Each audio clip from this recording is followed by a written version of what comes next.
मित्रगणों, महाभारत में आज आपको धर्म के विषय में आगम प्रमाण की श्रेष्ठता, धर्म अधर्म के फल, सज्जन दुर्जनों के लक्षण और शिष्टाचार का वर्णन की कथा कहूँगा।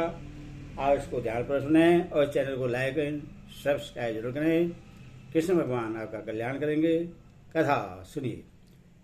वैशंपायन जी कहते हैं, जन्मेजय, देवकी नंदन भगवान श्री कृष्ण का उपदेश समाप्त होने पर युधिष्ठिर ने शांतनुनंदन भीष्म से पुनः प्रश्न किया, पितामह, धार्मिक विषय का निर्णय करने के लिए प्रत्यक्ष प्रमाण का आश्रय लेना चाहिए या आगम का? हम दोनों में किससे वास्तविक निर्णय हो सकता है? इन दोनों में किससे वास्तविक निर्णय हो सकता है? भीष्म जी ने कहा, बेटा, तुमने ठीक प्रश्न किया है, इसका उत्तर देता हूं, सुनो। धार्मिक विषय में संदेह होना सहज ही है, किंतु उसका निर्णय करना बहुत कठिन होता है। प्रत्यक्ष और आगम दोनों ही का कोई अंत नहीं है, दोनों में ही संदेह खड़े होते हैं। अपने को बुद्धिमान समझने वाले हेतुवादी तांत्रिक प्रत्यक्ष कारण की ओर ही दृष्टि रखकर परोक्ष वस्तु का अभाव मानते हैं। सत्य होने पर भी उसके अस्तित्व में संदेह करते हैं, किंतु वे बालक हैं, अहंकार बस अपने को पंडित मानते हैं, अतः उनका पूर्वक निश्चय कदापि युक्त संकट नहीं है।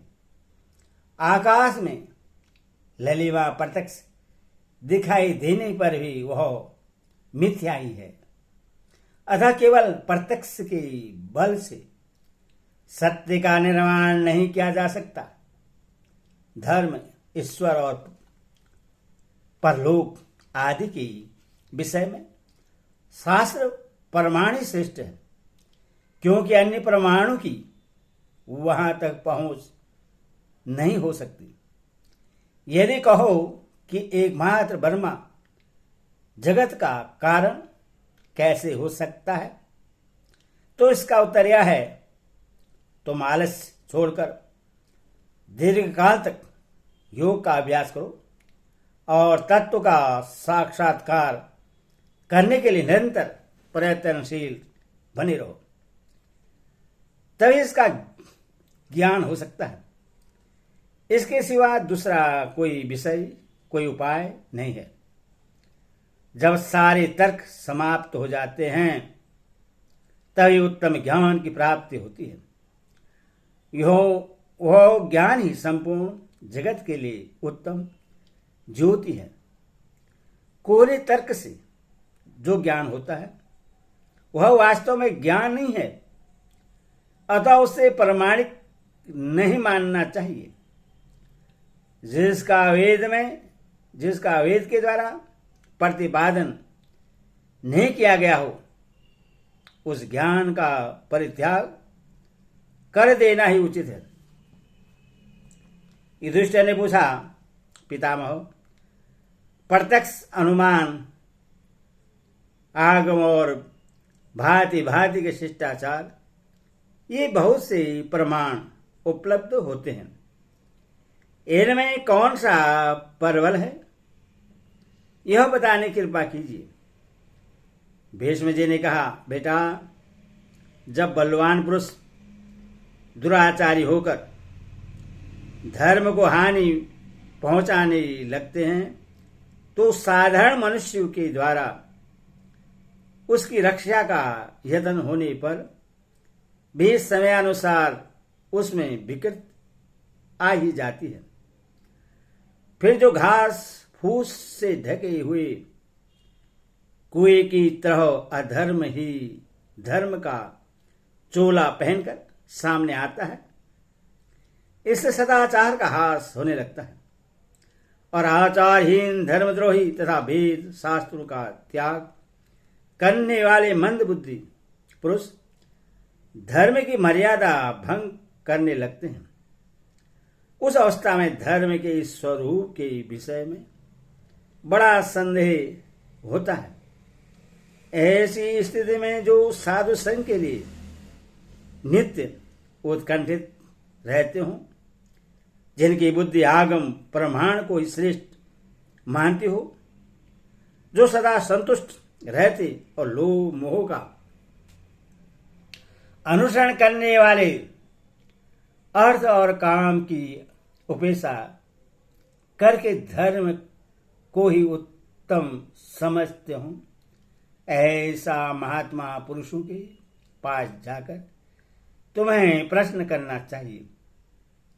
उन संतों के सदाचार, यज्ञ और स्वाध्याय आदि शुभ कर्मों के अनुष्ठान में कभी कोई अंतर नहीं आता।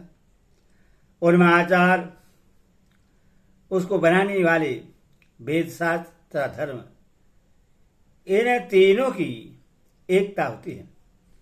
युधिष्ठिर ने पूछा, पितामह, मेरी बुद्धि पुनः श्रेयस की अपार समुद्र में डूब रही है।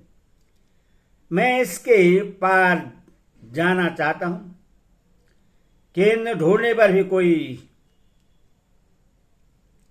कुल किनारा नहीं दिखाई देता। यदि प्रत्यक्ष, आगम और शिष्टाचार ये तीनों ही प्रमाण हैं, तो इनकी तो पृथक पृथक उपलब्धि हो रही है और धर्म एक है। फिर ये तीनों कैसे धर्म हो सकते हैं? भीष्म जी ने कहा, राजन, यदि तुम प्रमाण भेद से धर्म को तीन प्रकार का मानते हो तो तुम्हारा विचार ठीक नहीं है। यह निश्चय समझो कि धर्म एक ही है। तीनों प्रमाणों के द्वारा एक ही धर्म का दर्शन होता है। मैं यह नहीं मानता कि ये तीनों प्रमाण भिन्न भिन्न धर्म का प्रतिपादन करते हैं। उक्त तीनों प्रमाणों के द्वारा तो धर्ममय मार्ग बतलाया गया है, उसी पर चलते रहो। तर्क का सहारा लेकर धर्म की जिज्ञासा करना कदापि उचित नहीं है। मेरी बात में तनिक भी संदेह न करो। अंधों और गूंगों की तरह निसंग होकर मैं जैसा कहूं उसके अनुसार आचरण करो। अजातशत्रु, अहिंसा, सत्य, क्रोध का भाव और दान, ये चार सनातन धर्म हैं। इनका सदा ही सेवन करो। तुम्हारे पिता, पितामह आदि ने ब्राह्मणों के साथ जैसा बर्ताव किया है, उसी का तुम भी अनुसरण करो, क्योंकि ब्राह्मण धर्म के उपदेशक हैं। जो मनुष्य प्रमाण को भी अप्रमाण बताता है वह ज्ञानी है। उसकी बात को प्रमाणित नहीं मानना चाहिए, क्योंकि वह केवल विवाद करने वाला है। तुम ब्राह्मणों का ही विशेष आदर सत्कार करके उनकी सेवा में लगे रहो और यह जान लो कि संपूर्ण लोग ब्राह्मणों के ही आधार पर टिके हुए हैं। युधिष्ठिर ने पूछा, पितामह, जो मनुष्य धर्म की निंदा करते हैं और जो धर्म का आचरण करते हैं, वे किन लोगों में जाते हैं? आप इस विषय का वर्णन कीजिए। भीष्म जी ने कहा, युधिष्ठिर, जो मनुष्य रजोगुण और तमोगुण से चित्त मलिन होने के कारण धर्म से द्रोह करते हैं, वे नरक में पड़ते हैं। तथा जो सदा सरलता और सत्य भाषण में तत्पर होकर धर्म का पालन करते हैं, वे मनुष्य स्वर्गलोक का सुख भोगते हैं। आचार्य की सेवा करने से जिन्हें एकमात्र धर्म का ही सहारा रहता है तथा जो सदा धर्म में स्थिर रहते हैं वे देवलोक में जाते हैं। मनुष्य हो या देवता, जो शरीर को कष्ट देकर भी धर्माचरण में लगे रहते हैं तथा लोभ और द्वेष का त्याग कर देते हैं, उन्हें सुख की प्राप्ति होती है। मनुष्य पुरुष धर्म को ही ब्रह्मा जी का ज्येष्ठ पुत्र कहते हैं। जैसे खाने वालों का मन पके हुए फल को अधिक पसंद करता है, उसी प्रकार धर्मनिष्ठ पुरुष धर्म की उपासना करते हैं। युधिष्ठिर ने पूछा, पितामह, साधु पुरुष कौन से काम करते हैं तथा सज्जन और दुर्जन मनुष्य कैसे होते हैं? भीष्म जी ने कहा, युधिष्ठिर, दुर्जन पुरुष दुराचारी, दुर्धर्ष, उदंड और दुर्मुख, कटु वचन बोलने वाले होते हैं तथा सज्जन मनुष्य सुशील हुआ करते हैं। अब शिष्टाचार की बात सुनो। धर्मात्मा पुरुष सड़क पर, गौ के बीच में तथा अनाज की ढेरी पर मलमूत्र का त्याग नहीं करते। सत्पुरुष देवता, पितर, भूत, प्राणी, अतिथि और कुटुंबी, इन पांचों को भोजन देकर शेष अन्न का स्वयं आहार करते हैं। भोजन करते समय बातचीत नहीं करते तथा भीगे हाथ लिए शयन नहीं करते हैं। जो लोग अग्नि, वृक्ष, देवता, गौशाला, ब्राह्मण, धार्मिक और वृद्ध पुरुषों की परदक्षिणा करते हैं, जो बड़े बुड्ढों, बोझ से कष्ट पाते हुए मनुष्य और स्त्रियों को तथा अनेकों गांव के अधिपति, ब्राह्मण, गौ और राजा को सामने से आते देखकर जाने के लिए मार्ग देते हैं, उन सबको साधु पुरुष समझना चाहिए। सत्पुरुष को चाहिए कि वह सब अतिथियों, सेवकों, स्वजनों तथा शरण चाहने वाले मनुष्य की स्वागत पूर्वक रक्षा करे। देवताओं ने मनुष्य के लिए सवेरे और सायंकाल दो ही समय भोजन करने का विधान किया है। बीच में भोजन करने की विधि नहीं देखी जाती। इस नियम का पालन करने से उपासक का ही फल, उपवास का ही फल होता है। जो पुरुष ऋतुकाल के अतिरिक्त समय में स्त्री के साथ समागम नहीं करता, उसके द्वारा ब्रह्मचर्य का ही पालन होता है। अमृत, ब्राह्मण और गौ ये तीनों एक समान है। अमृत, ब्राह्मण और गौ ये तीनों एक समान है। अतः गौ और ब्राह्मणों का सदा विधिपूर्वक पूजन करना चाहिए। मनुष्य स्वदेश में हो या परदेश में, यदि उसके पास कोई अतिथि आ जाए तो उसे भूखा न रहने दें। गुरु ने जिस काम के लिए आज्ञा दी हो उससे पूरा करके उन्हें सूचित कर देना चाहिए। गुरु के आने पर उन्हें प्रणाम करें और उनकी विधिवत पूजा करके बैठने के लिए आसन दे। गुरु की पूजा करने से आयु, यश और लक्ष्मी, इन तीन सब की वृद्धि होती है। वृद्ध पुरुषों का कभी अपमान न करें, उन्हें कोई काम करने के लिए न भेजे तथा यदि वृद्ध पुरुष खड़े हों तो स्वयं भी बैठा न रहे। ऐसा करने से मनुष्य की आयु क्षीण नहीं होती। नंगी स्त्री और नंगे पुरुषों के ऊपर दृष्टि न डालें। मैथुन और भोजन ये दोनों कार्य सदा एकांत स्थान में ही करें। तीर्थों में गुरु ही सबसे श्रेष्ठ तीर्थ है। पवित्र वस्तु में हृदय ही अधिक पवित्र है। ज्ञानों में ही परमात्मा का ज्ञान सर्वश्रेष्ठ है। संतोष सबसे उत्तम सुख है। सायंकाल और प्रातः काल में वृद्ध पुरुषों की बातें सुननी चाहिए। जो सदा बड़े बुढ़ों की सेवा में लगा रहता है उसे शास्त्रीय ज्ञान प्राप्त होता है।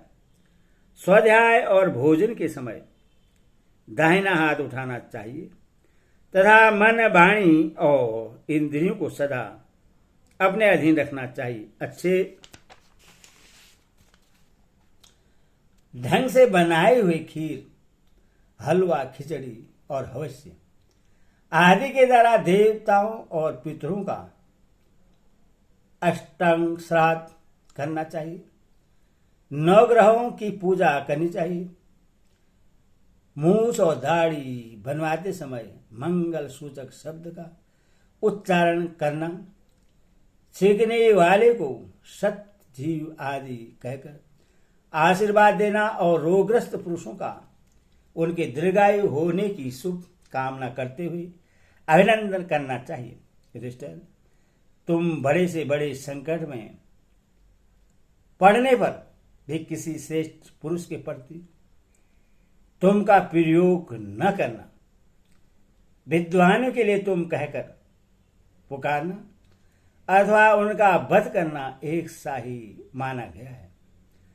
जो अपने बराबर के हो, अपने से छोटे हों अथवा शिष्य हों, उनको तुम कहने में कोई हर्ज नहीं है। पाप करने वाले पुरुष का हृदय ही उसके पाप को प्रकट कर देता है।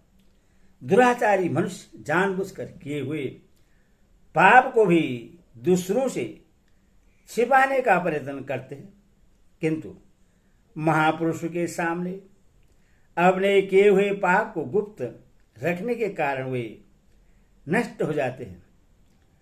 पापी मनुष्य यह सोचकर अपने पाप पर पर्दा डालना चाहते हैं कि मुझे पाप करते समय न मनुष्य देख पाते हैं और न देवता, किंतु यह उनकी भूल है, क्योंकि पाप के द्वारा छिपाया हुआ पाप नए नए पाप की ही वृद्धि करता है।